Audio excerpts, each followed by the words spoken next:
శుభాభివందనాలు. అలాగే వేదికపై ఉన్న నా తోటి ఉద్యమకారులందరికీ కూడా ఉద్యమాభివందనాలు.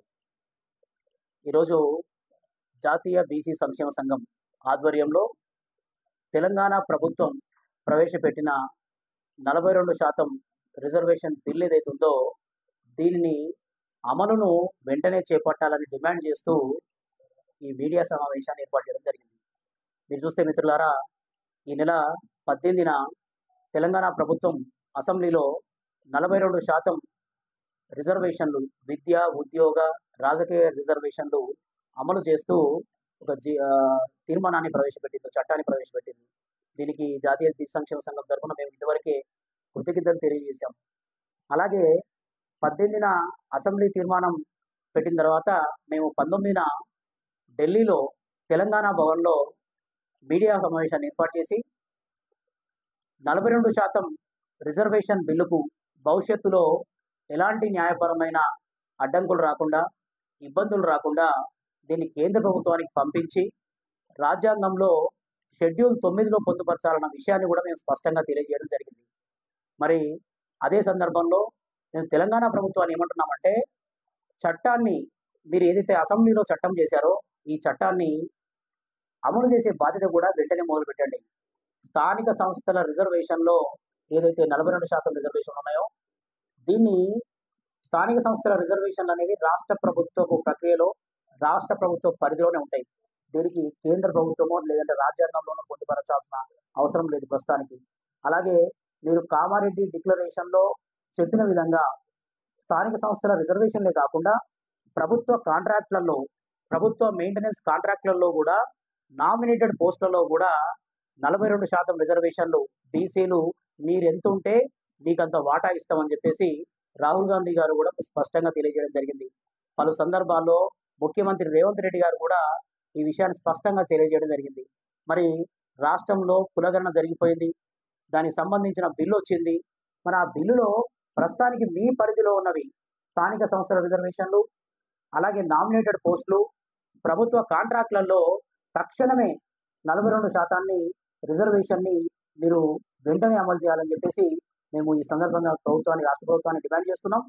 అలాగే మనకు 42% రిజర్వేషన్ బిల్లుకు న్యాయపరమైన ప్రక్రియలు, రేపొద్దున న్యాయపరమైన సవాళ్లు, ఏ విధమైన భవిష్యత్తులో ఎలాంటి ఆటంకాలు రాకుండా దీన్ని న్యాయపరమైన పరిరక్షణ కోసము రాజ్యాంగంలో 9వ షెడ్యూల్లో పొందుపరిచే విధంగా కేంద్ర ప్రభుత్వం వెంట కూడా, కేంద్ర ప్రభుత్వాన్ని కూడా వారు మెడలు వంచి కేంద్ర ప్రభుత్వాన్ని కూడా ఒప్పించి మనం రాజ్యాంగంలో పొందుపరిచే అవసరం ఉంది. దీనికి బీసీ సంఘాలు మేమంతా మీ వెంట నడుస్తాం. రాష్ట్ర ప్రభుత్వం మీరు వాగ్దానం ఇచ్చారు కామారెడ్డి డిక్లరేషన్లో, మీ వాగ్దానాన్ని ఈ రాష్ట్రంలో ఉన్న బీసీలు నమ్మిర్రు. ఆ నమ్మి మీ పార్టీకి ఓటేసిరు. ఓటేస్తేనే మీరు ఈరోజు అధికారంలో ఉన్నారు. మరి అమలు చేసే బాధ్యత, న్యాయపరంగా ఎలాంటి ఇబ్బందులు లేకుండా 42% రిజర్వేషన్లు ఇచ్చే బాధ్యత మీ పైన ఉంది. దాన్ని అమలు చేసే బాధ్యత మీ పైన ఉంది. దానికి సంబంధించిన మద్దతు ఉద్యమించే బాధ్యత బీసీ సంఘాలుగా మా పైన ఉంది. మరి మీరు మీ చేతిలో ఉన్నవి, మీ వైపు ఉన్నవి మీరు అమలు చేస్తూ కేంద్ర ప్రభుత్వం పైన కూడా ఒత్తిడి తీసుకొచ్చి చేసే ఉద్దేశంలో ఉన్నాం. మేమంతా కూడా మీ వెంట నడుస్తాం. మీరందరూ కూడా ఆర్ కృష్ణ గారు 19వ తేదీన ఢిల్లీలో స్పష్టంగా చెప్పారు, రేవంత్ రెడ్డి గారు మీరు అఖిల పక్షాన్ని తీసుకొని ఢిల్లీ రండి, మేమందరం కూడా మీ వెంట ఉన్నాం, బీజేపీ ప్రభుత్వం కూడా ఏమి ఎన్నికిపోదు. ఈ విషయంలో కిషన్ రెడ్డి గారు కూడా స్పష్టంగా ఈ బిల్లుకు మద్దతు చెప్పారు. రాష్ట్ర అసెంబ్లీలో కూడా బీజేపీ ఈ బిల్లుకు మద్దతు చెప్పింది. కాబట్టి జాతీయ పార్టీకి రాష్ట్రంలో ఒక విధానం, జాతీయపరమైన ఒక విధానం అంటూ ఉండదు. కాబట్టి మనం కేంద్ర ప్రభుత్వాన్ని కూడా అన్ని రకాలుగా ఒప్పిద్దాం. మీరు గడిచిన చరిత్ర చూస్తే 1994లో తెలంగాణ తమిళనాడు ప్రభుత్వం అక్కడ 69% స్థానిక సంస్థల రిజర్వేషన్లు, విద్యా ఉద్యోగాల్లో బీసీలకు 69% రిజర్వేషన్ బిల్లును పాస్ చేసింది. పాస్ చేసిన వెంటనే అక్కడి దాన్ని ఇంప్లిమెంట్ చేయడానికి వెళ్ళినప్పుడు వాళ్ళకు న్యాయపరమైన సవాళ్ళు వస్తే అక్కడ ముఖ్యమంత్రి జయలలిత గారు కేంద్ర ప్రభుత్వం దగ్గరికి వెళ్ళి అప్పటి ప్రధానమంత్రి పివి నరసింహరావు గారితో చర్చలు జరిపి కేంద్ర ప్రభుత్వాన్ని ఒప్పించి షెడ్యూల్ 9లో చేర్చడం జరిగింది. ప్రతి బిల్లు కూడా దాని సంపూర్ణమైన న్యాయం దక్కాలంటే, దాని ఫలాలు దక్కాలంటే దానికి కొన్ని ప్రాసెస్లు ఉంటాయి, న్యాయపరమైన ప్రక్రియలు ఉంటాయి. ఈ ప్రక్రియలన్నింటినీ కూడా అమలు చేయాల్సిన బాధ్యత, తీర్చి దాన్ని అమలు చేయాల్సిన బాధ్యత, దాన్ని మీరు రూపొందించాల్సిన బాధ్యత, ముందుండాల్సిన బాధ్యత కూడా తెలంగాణ ప్రభుత్వం మీద ఉంది. కాబట్టి మీరు రాజకీయ పరమైన బీసీలకు ఇబ్బంది కలిగించే రాజకీయ పరమైన అజెండాలతోటి, మీ రాజకీయ బ్లేమ్ గేమ్ తోటి ఒక పార్టీ మీద ఇంకో పార్టీ మీద తోసే ఇలాంటి పనులన్నీ కూడా మానుకొని, మీరు ఏమాత్రం చిత్తశుద్ధి ఉన్నా దీన్ని వెంటనే మీ పరిధిలో ఉన్న వాటిని మీరు అమలు చేయండి. న్యాయపరమైన ఇబ్బందులు రాకుండా మనం కేంద్ర ప్రభుత్వాన్ని ఒప్పించి షెడ్యూల్లో పొందుపరిచే కార్యక్రమాన్ని కూడా మనం ముందు తీసుకెళ్దామని చెప్పేసి ఈ వేదిక ద్వారా తెలియజేస్తున్నాం. అలాగే రాష్ట్ర ప్రభుత్వం పెండింగ్ బకాయిలు చూస్తే మిత్రులారా, కాలేజీల్లో ఫీజు రియంబర్స్మెంట్లు దాదాపుగా 5,000 నుంచి 6,000 కోట్లు పెండింగ్లో ఉన్నాయి.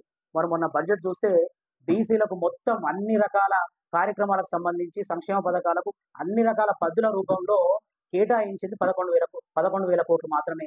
మరి ముఖ్యమంత్రి రేవంత్ రెడ్డి గారు గత సంవత్సరం 2024లో జూలైలో ఒక మాట చెప్పారు, క్లియర్గా మేము ఈ ఫీజు రియంబర్స్మెంట్ బకాయిలన్నింటినీ కూడా వన్ టైం సెటిల్మెంట్ కింద చేస్తామని చెప్పి దాదాపుగా సంవత్సరం కావస్తుంది.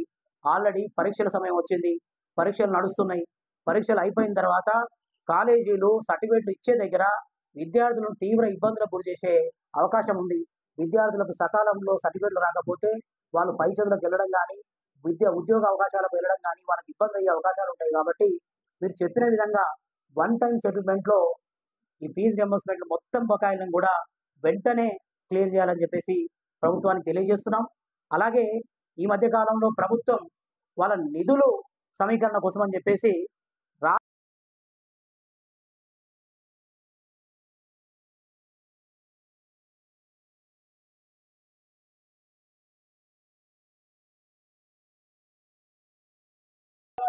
విద్యా ఉద్యోగులంతా టైంకి షెడ్యూల్ చేర్చడానికి hello BC, hello Delhi, hello BC, hello Delhi.